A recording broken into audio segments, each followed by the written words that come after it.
संसार नाम से परम धन कृष्णेर भंडारे। ओम नमो भगवते वासुदेवाय। ओम नमो भगवते वासुदेवाय। ओम नमो भगवते वासुदेवाय।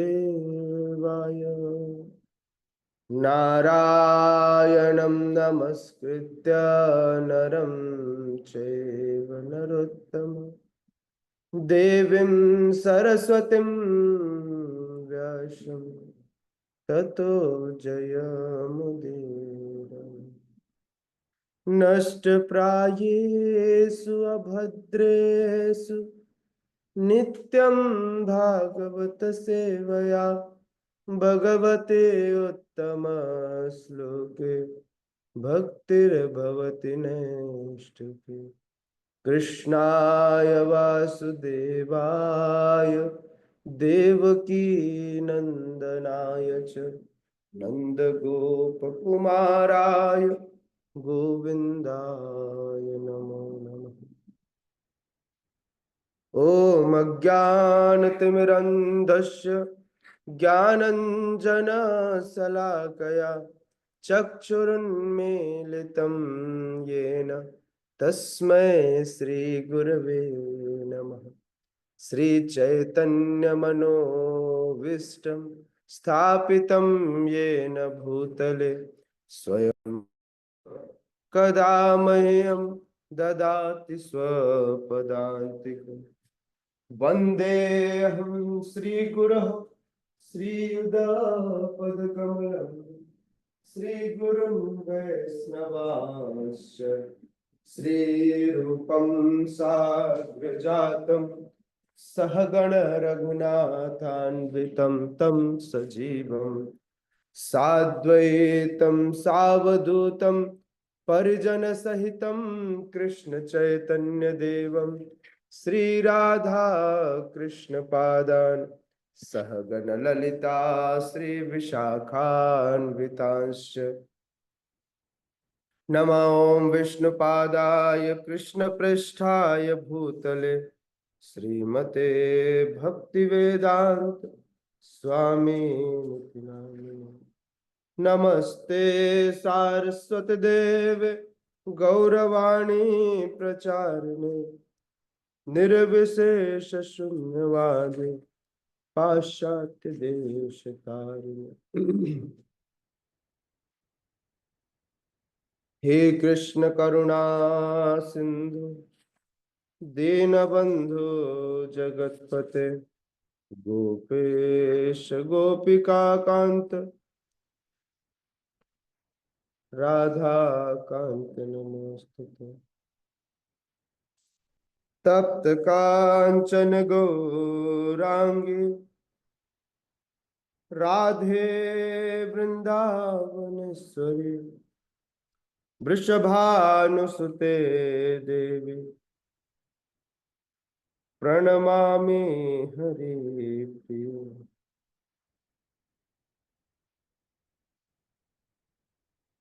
वाञ्छाकल्पतरुभ्यश्च कृपा सिन्धुभ्यैव च पतितानां पावनेभ्यो वैष्णवेभ्यो नमो नमः। जय श्री कृष्ण चैतन्य प्रभु नित्यानंद श्री अद्वैत गदाधर शिवासादि गौर भक्त वृंद। हरे कृष्णा कृष्णा कृष्णा हरे हरे, हरे राम राम राम हरे हरे। हरे कृष्णा। स्वागत है आप समस्त भक्तों का श्रीमद् भगवद गीता के सत्र में। आप श्रवण कर रहे हैं अध्याय 14 से, जिस अध्याय का नाम है प्रकृति के 3 गुण। आज हम श्लोक क्रमांक 7 और उसके आगे के श्लोकों का अध्ययन करेंगे।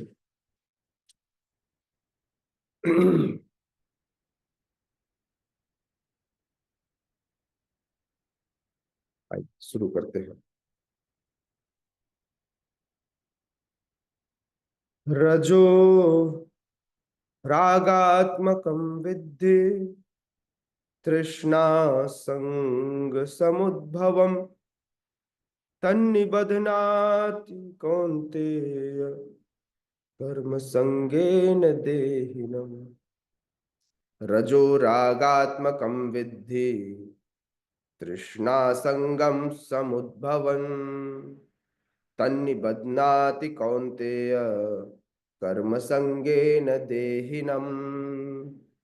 रजो रागात्मकं विद्धि तृष्णा संग समुद्भवम् तन्निबध्नाति कौन्तेय कर्म संगेन देहिनम्। रजो रागात्मकं विद्धि तृष्णा संग समुद्भवम् तन्निबध्नाति कौन्तेय कर्म संगेन देहिनम्। यस, पढ़िए सूरज प्रभु। हरे कृष्ण प्रभु जी, धन्यवाद। प्रभु। रजोरागात्मकं विद्धि तृष्णासंग समुद्भवम् तन्निबध्नाति कौन्तेय कर्म संगेन देहिनम्। हरे कृष्ण। यस, नितिन माता जी। हरे कृष्ण प्रभु जी। रजो रागात्मकं विद्धि तृष्णा संगम सबुद्धवम तन्निबध्नाति कौन्तेय कर्म संगेन देहिनम्। हरे कृष्ण। हरे बोल। यस, विशाल प्रभु। हरे कृष्ण प्रभु जी, प्रणाम। रजो रागात्मकं विद्धि तृष्णा संगम समबुद्धवम तनिबध्नाति कौन्तेय कर्म संगेन देहिनम्। जय जय। और कोई पढ़ेगा?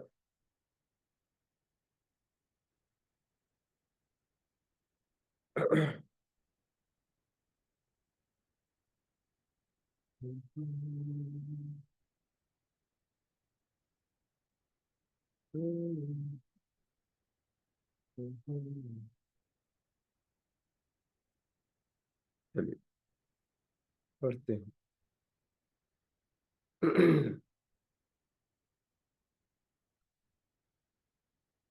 रजो रागात्मकं विद्धि तृष्णा संग समुद्भवम तन्निबध्नाति कौन्तेय कर्म संगेन देहिनम्। हे कुंती पुत्र, रजोगुण की उत्पत्ति असीम आकांक्षाओं तथा तृष्णाओं से होती है और इसी के कारण से यह देहधारी जीव सकाम कर्मों से बंध जाता है। पुनः ध्यान से श्रवण कीजिए। कहते हैं, रजो रागात्मकं विद्धि तृष्णा संगम समुद्भवम् तन्निबध्नाति कौन्तेय कर्म संगेन देहिनम्।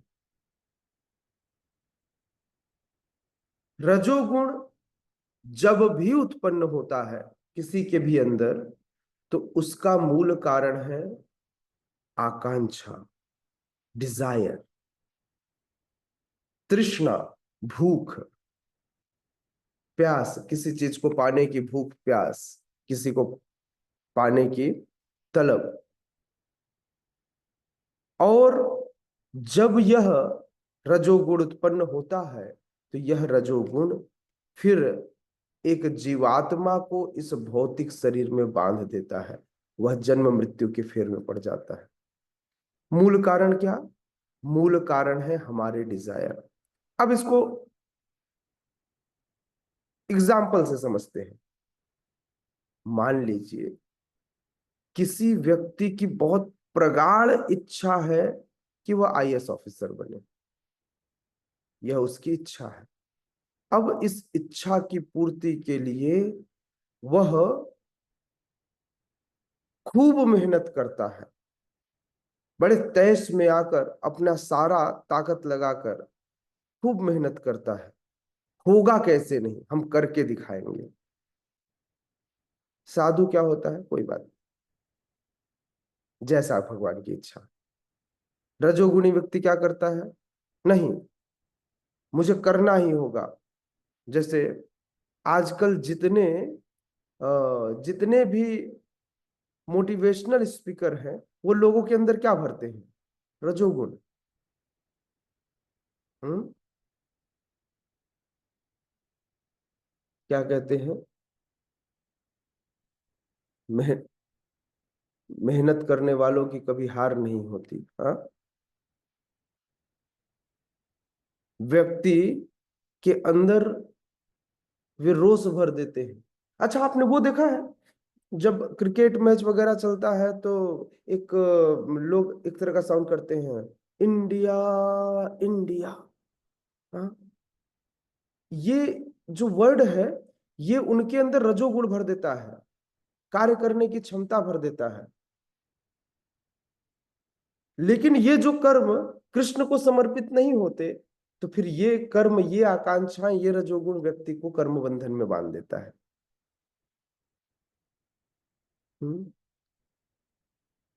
तो हमारी तीव्र इच्छा किसी भी चीज के लिए, आपने वो देखा होगा ना, जब विशेषकर पहले, आजकल तो जमाना एक बदल गया है। आज से 10 साल पहले जब मैं विशेषकर राष्ट्र देशभक्ति वाली फिल्में देखता था, तो मेरे अंदर एकदम ऐसे जुनून सा आ जाता था कि बस अभी कोई गद्दार मिले और उसको निपटा दो। मुझे भी आर्मी में जाना है, मैं भी, मेरे को मौका मिलता तो मैं भी देश की सेवा करता। इस तरह के जुनून आ जाते। तो ये जो जुनून है, ये रजोगुण से उत्पन्न होता है। ये हमारी आकांक्षाओं से देख करके इच्छा हुई कि मैं भी इसकी तरह सेवा करता। किसकी सेवा करता? देश की सेवा करता। और उसके बाद उसे पूरा करने के लिए हम मेहनत करते हैं, बहुत मेहनत करते हैं, कृष्ण को भुला करके मेहनत करते हैं। आज मैं हमारे मुझे प्रतिदिन परम पूज्य भक्ति वैष्णव आश्रम महाराज के चैनल से मैसेज आता है, तो मैं उनका एक मैसेज पढ़ रहा था। मैं जब उस मैसेज को पढ़ा तो मुझे लगा कितना फैक्ट बात है। उन्होंने कहा, आज हमारे जीवन में, आज हमारे जीवन में कैमरे को, अलार्म को, मैसेज को, कैलेंडर को, हाँ, इवन दो घड़ी को, इन सब को पहले ही मोबाइल रिप्लेस कर चुका है।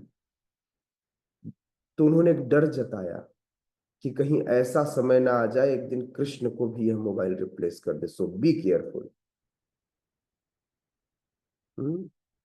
B careful about that. हमें सोचना चाहिए, क्योंकि हमारी आकांक्षाएं बढ़ती जाती हैं। सो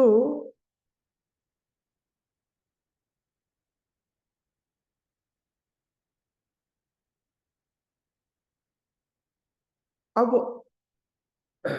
दो तरह के लोग होते हैं। एक होता है लाइक माइंडेड और एक होता है राइट माइंडेड। जरूरी नहीं है कि आपकी विचारधारा से मैच करने वाले भक्तों का आप संग करें। जरूरी वह है कि आप सही विचारधारा वाले भक्तों के साथ आप संग करें।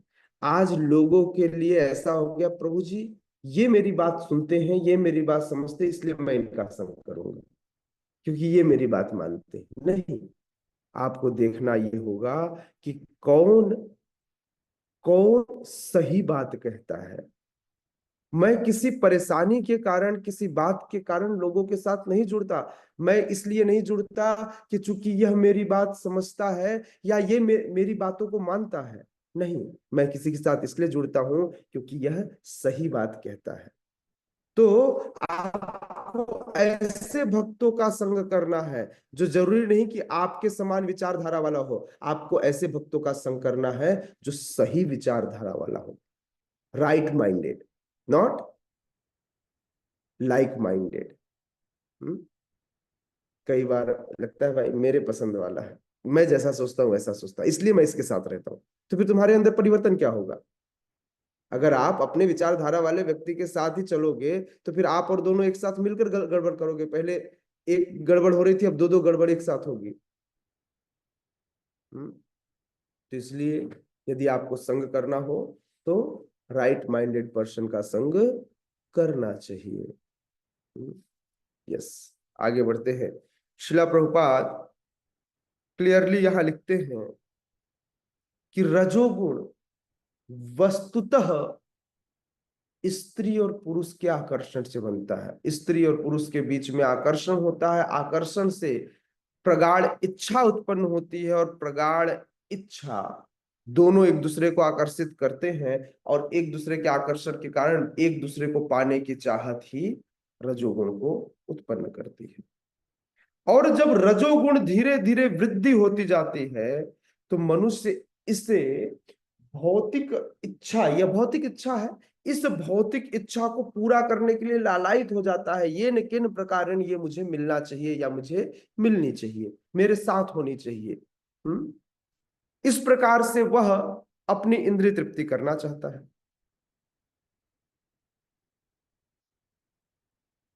इस इंद्रिय तृप्ति के लिए ऐसा रजोगुणी मनुष्य समाज में, राष्ट्र में चाहता है कि मुझे ससम्मान इस बात को स्वीकार किया जाए।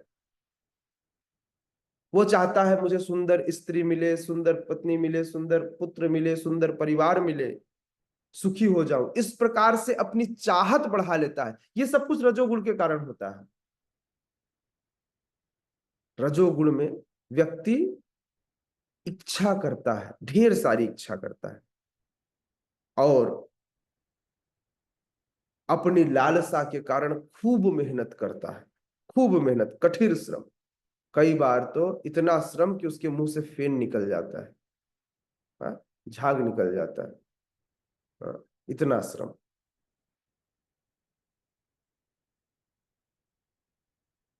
तो कोई भी व्यक्ति इस भवसागर में जन्म मृत्यु के फेर में फंसता केवल अपने कर्मों के कारण है।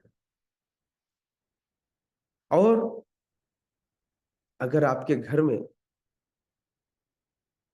आपका पति न कमा के लाए तो उसका इज्जत कम हो जाता है। पत्नी घर की देखभाल अच्छे से न करे तो उसका सम्मान कम हो जाता है। तो इसलिए स्त्री, पुरुष, पुत्र, पुत्री, परिवार, समाज, राष्ट्र के बीच में अपनी प्रतिष्ठा बचाए रखने के लिए व्यक्ति कठिन श्रम करता है, इतना श्रम करता है, इतना श्रम करता है, किसी तरह लोग कहें वाह सूरज प्रभु क्या आपने मेहनत की, आप इतने जिम्मेदार हो। गौर निताय प्रभु आप नहीं होते तो आपके परिवार का क्या होता? अरे जिनके नहीं थे उनका क्या हुआ? अहंकार विमूढ़ात्मा करता हमिति मनते, उसको लगता है मैं करने वाला हूं। नो, हम करने वाले नहीं है, करने वाले कृष्ण है। कृष्ण के इस बात पर हमको भरोसा होना चाहिए, फेथ होना चाहिए। क्या कृष्ण कहते हैं 1866 में? क्या कहते हैं 1866 में? क्या कहते हैं कृष्ण?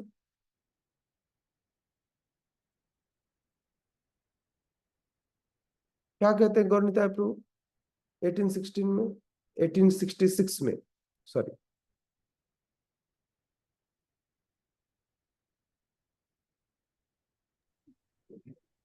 हरे कृष्ण प्रभु से संपर्क करा जी श्योर नहीं है प्रभु जी। यस, विशाल प्रभु बताएंगे क्या कहते हैं भगवान 1866 में। हरे कृष्ण प्रभु जी। सर्वधर्मान् परित्यज्य मामेकं शरणं व्रज अहं त्वया सर्वपापेभ्यो मोक्षयिष्यामि मा शुच। यस, भगवान कहते हैं मूर्ख मत बनो।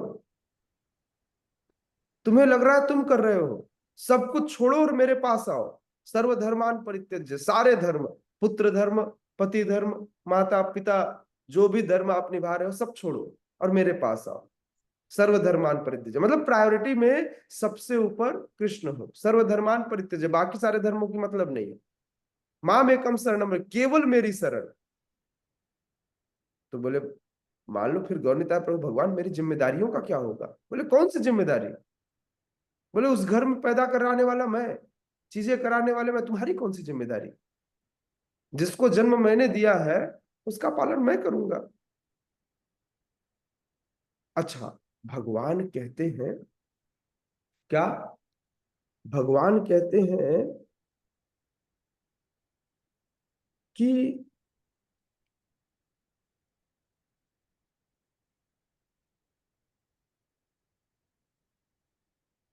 मैं तुम्हारे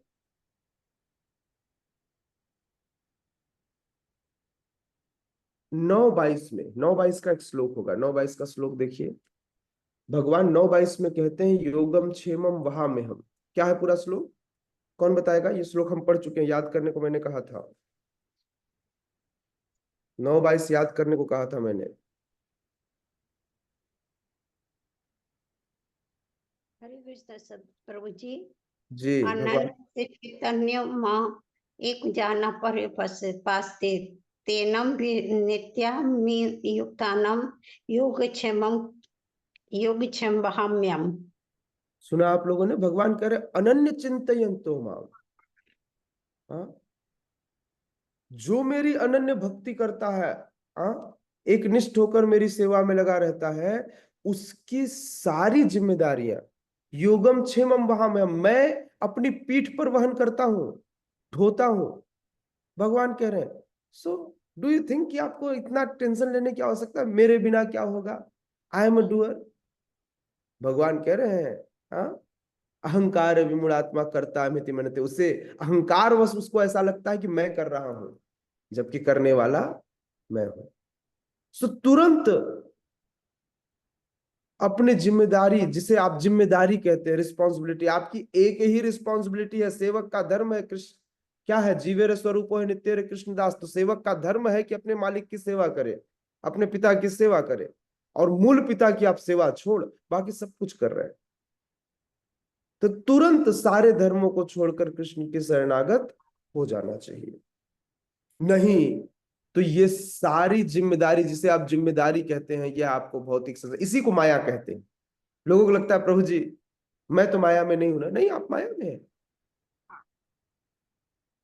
आप माया में हैं क्योंकि आपको लग रहा है कि प्रभु जी मेरे बिना नहीं होगा, मैं करने वाला हूं। इसे ही माया कहते हैं। माया मतलब कुछ और नहीं।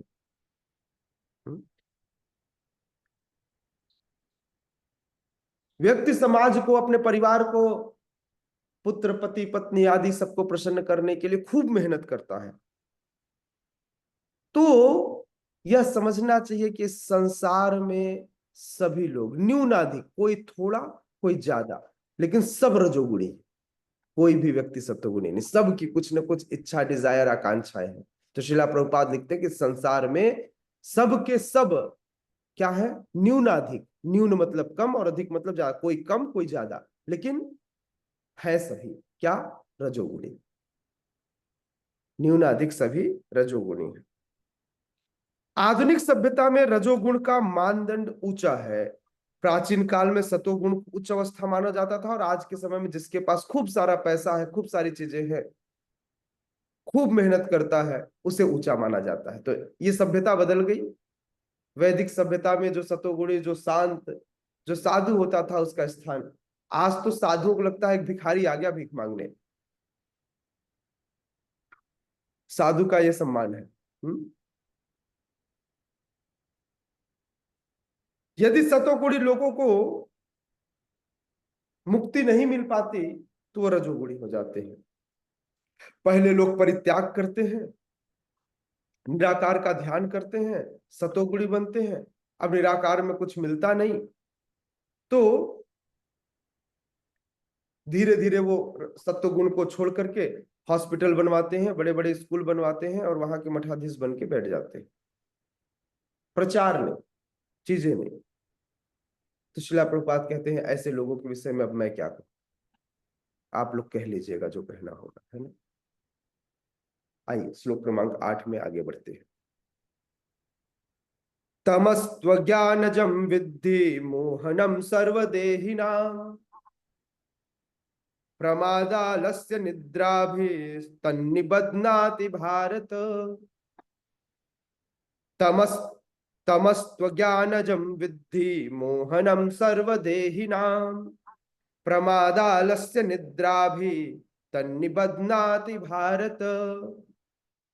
तमस्त्वज्ञानजं विद्धि मोहनं सर्वदेहिनां।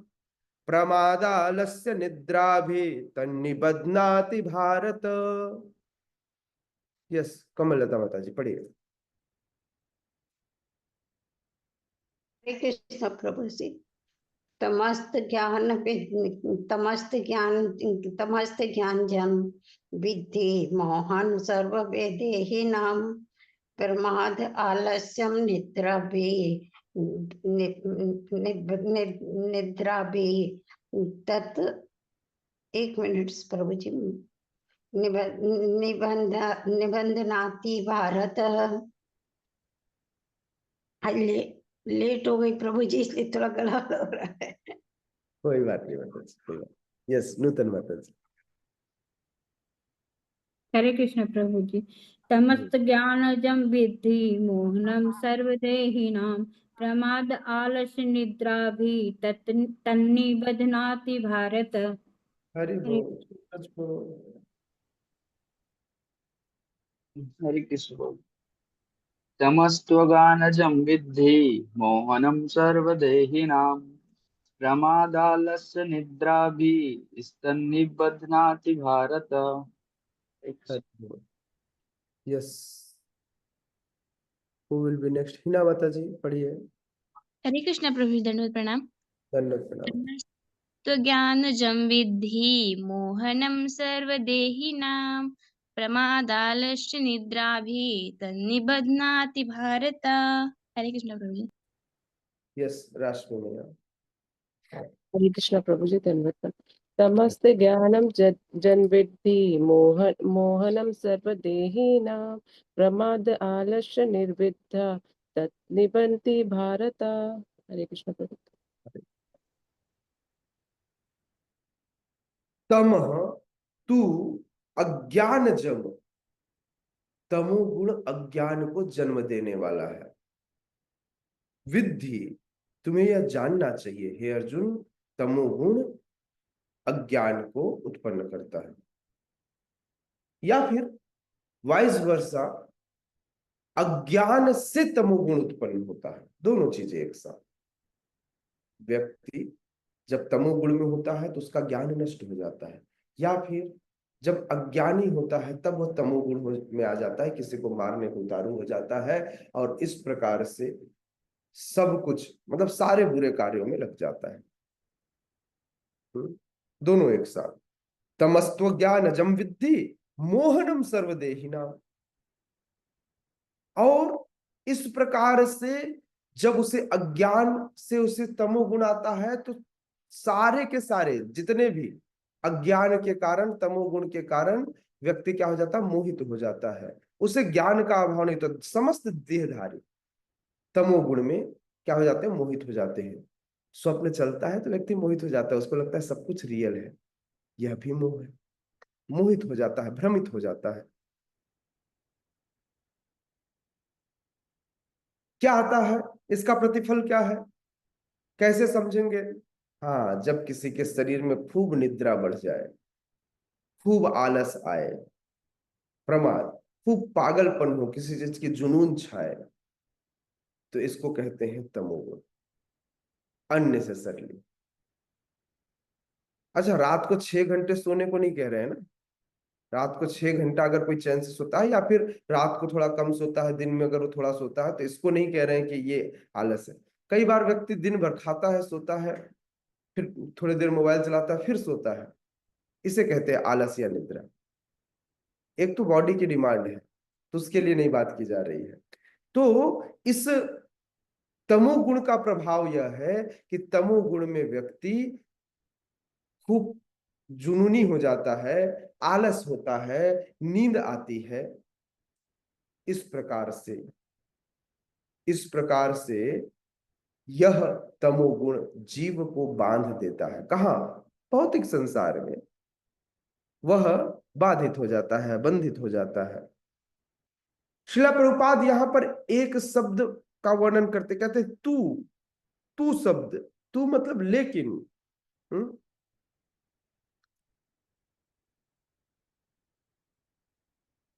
कहते हैं लेकिन यह जो तमोगुण है ना, यह तमोगुण बड़े आश्चर्यजनक, बड़े विचित्र गुण है, जो व्यक्ति का कैरेक्टर ही बदल देता है। जब व्यक्ति तमोगुणी होता है तो उसे कुछ नहीं सूझता। तमोगुण में ही व्यक्ति किसी का मर्डर कर देता है। जब व्यक्ति के ऊपर तमोगुण छाता है, पागलपन छाता है, तो पत्नी पति का या पति पत्नी का दूसरे के चक्कर में हत्या कर देते हैं। हाँ, ये जितने लोग मेरा अब्दुल, मेरा शहबाज, हाँ, मेरा अब्दुल ऐसा नहीं है, जो अलग अलग टुकड़े फ्रिज के अलग अलग कोने में रखते हैं, हाँ, काट पीट कर, ये सारे लोग तमोगुण के शिकार हैं। इनके ऊपर तमोगुण के कारण इन्होंने अपनी बुद्धि, अपनी स्मृति, अपनी चेतना खो रखी है।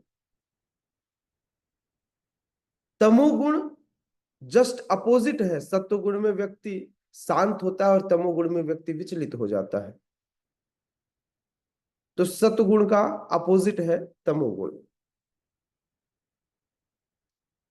जब सत्वगुण का विकास होता है तो वह वस्तुतः स्थिति को समझ सकता है, रियलिटी को समझ सकता है, कौन क्या है, कौन क्या करता है। लेकिन तमोगुण तो इसके सर्वथा विपरीत होता है। जो भी तमोगुण के फेर में पड़ता है वह पागल हो जाता है, उसे समझ में नहीं आता क्या करना है। और क्या पागल व्यक्ति से आप पूछो कि ये कौन है तो क्या बताएगा? तो पागल व्यक्ति चीजों का सही सही एक्सप्लेनेशन नहीं दे सकता। भाई जो पागल हो जाता है लोग उससे मजाक उड़ाते हैं, उसे जाकर जबरदस्ती परेशान करते, पूछते हैं कौन है तो उल्टा सीधा बताता तो लोग आनंद लेते हैं। बिल्कुल इसी तरह कोई अगर शराब पिया हो उसके पास चले जाओ, उससे बात करो, बड़ा लोगों को आनंद आता है, हाँ? क्योंकि वो कुछ भी उल्टा सीधा बात करता है। तो तमोगुण क्या होता है? पागलपन को बढ़ा देता है, अर्थात वो रियलिटी से आपको दूर ले जाता है। हाँ, तमोगुण का एक विशेष गुण है कि यह व्यक्ति की प्रगति को बाधित कर उसे अंधकार की ओर, तम की ओर ले जाता है। तम मतलब, तमिस मतलब, तम मतलब ही अंधकार होता है, तमिस मतलब घोर अंधकार।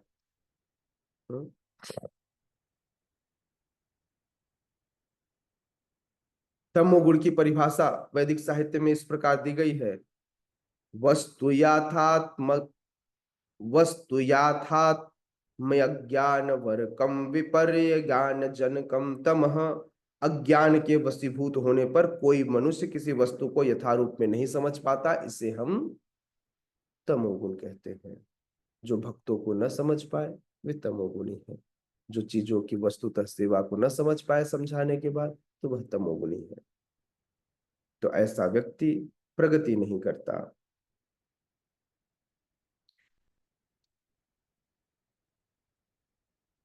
यक्ष ने राजा युधिष्ठिर से पूछा, इस संसार का सबसे बड़ा आश्चर्य क्या है? बताइए, क्या है सबसे बड़ा आश्चर्य? यक्ष ने युधिष्ठिर महाराज से प्रश्न पूछा कि इस संसार का सबसे बड़ा आश्चर्य क्या है? बताइए बताइए, कौन पढ़ा है? भागवतम खूब पढ़े हैं।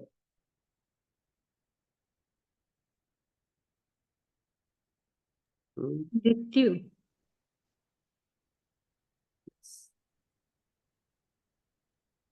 सहदेव जब यक्ष के द्वारा मूर्छित कर दिया गया या उसके प्राण खींच लिए गए तो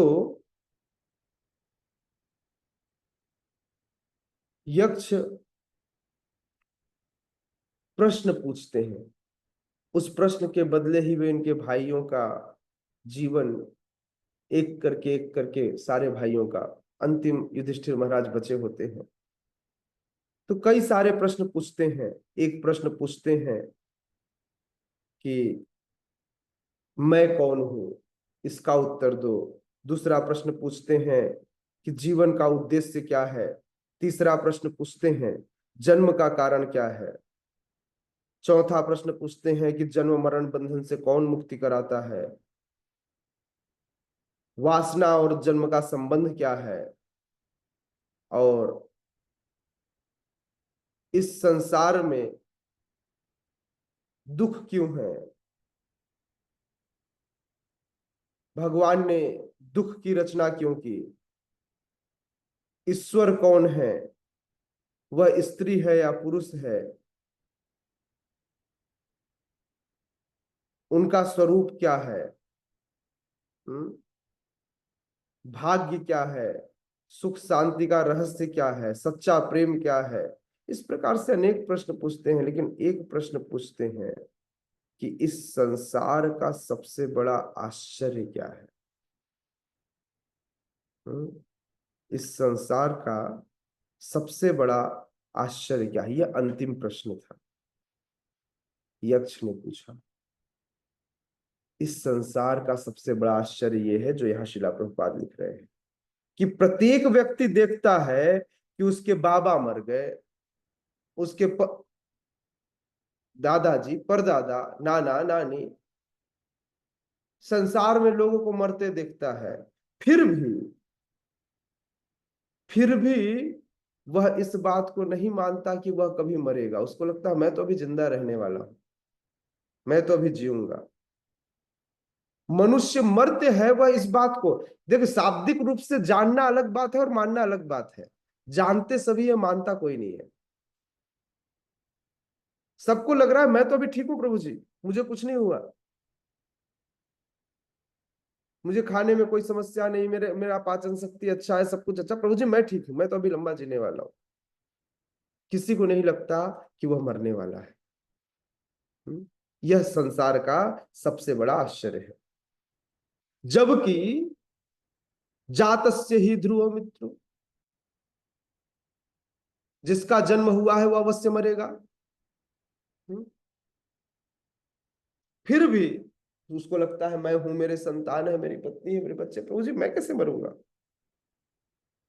और इस प्रकार से लोग अपने जीवन के उद्देश्य को छोड़ धन संग्रह करने में लगे रहते हैं।